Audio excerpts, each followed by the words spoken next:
Hello hello, ಹೊರಗಡೆ ಬೆಂಕಿ ಹಾಕ್ತಾರಂತಾರೆ.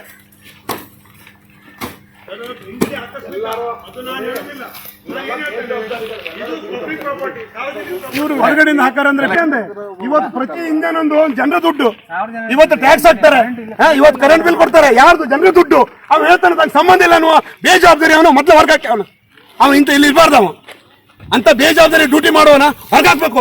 Current bill ನಾವು ಎಷ್ಟು ಕಟ್ತೇವೆ, ಇವತ್ತು ಎಷ್ಟು ಹಾಕ್ತಾರೆ ಇವರು? ಒಂದೊಂದು ಮನೆ 1000-2000 ಹಾಕ್ತಾರೆ. ಯಾರ್ದು ದುಡ್ಡು? ಯಾರ್ದು? ನಮ್ದು. ಇವ ಹೇಳ್ತಾನೆ ತನಗೆ ಸಂಬಂಧ ಇಲ್ಲ ಅಂದ್ರೆ ಅಂತ ಸೆಕ್ಯೂರಿಟಿ ಹೊರಗಾಕಿ ಅವ ಯಾಕೆ ಡ್ಯೂಟಿ ಮಾಡ್ಬೇಕಲ್ಲಿ? ನಮ್ಮ ದುಡ್ಡು ತಿನ್ನೋದು ಅವ. ಏನು ಬೇರೆ ಆಕಾಶದಿಂದ ಬರುದಿಲ್ಲ ಅವಂಗೆ, ಜನರ ದುಡ್ಡು ತಿನ್ನೋದು. ಅದು ನಮ್ಮ ಪ್ರಾಪರ್ಟಿ, ಪಬ್ಲಿಕ್ ಪ್ರಾಪರ್ಟಿ. ಇವ ಒಬ್ಬ ಸೆಕ್ಯೂರಿಟಿ ಇದ್ದವ ಒಂದು ಫೈರ್ ಫೋನ್ ಮಾಡಿ ಯೋಗ್ಯತಿಲ್ಲ ಅಂತ ಆದ್ರೆ ಇವ್ ಯಾಕೆ ಡ್ಯೂಟಿ ಮಾಡಬೇಕು? ಅವ್ನು ಮೊದಲೇ ಹೊರಗಾಕಿದ್ಲಿ ಕಂಪ್ಲೇಂಟ್ ಮಾಡ್ತಾನೆ. ನಾನೀಗ ಸ್ಟೇಷನ್ ಹೋಗಿ ಏನಾದರೂ ಆಗಲಿ ನೋಡು, ಅವನನ್ನು ಫೇಸ್ ಮಾಡೋದು ನಂಗೆ ಹೆಚ್ಚಲ್ಲ. ನಾನು ಪಬ್ಲಿಕ್ ಆಗಿ ಬೇಕಾದಷ್ಟು ಕೆಲಸ ಮಾಡ್ತೇನೆ. ನಾನು ಇನ್ನೂ ಊಟ ಮಾಡಿಲ್ಲ. ನಾನು 3:30 ಬಂದವ, ಹೊಗೆ ನೋಡಿ ಬಂದೆ ಇಲ್ಲಿ. ಇವನಿಗೆ ನಿಯತ್ತಿಂದ ಕರೆದು ಕೇಳಿದೆ, ಯಾರೋ ಹಾಕರ ನಂಗೆ ಗೊತ್ತಿಲ್ಲ ಅಂತಾನೆ ಚೇತು. ಒಂದು ಫೈರ್ ಫೋನ್ ಮಾಡಿ ಯೋಗ್ಯತಿಲ್ಲ ಇವಂಗೆ.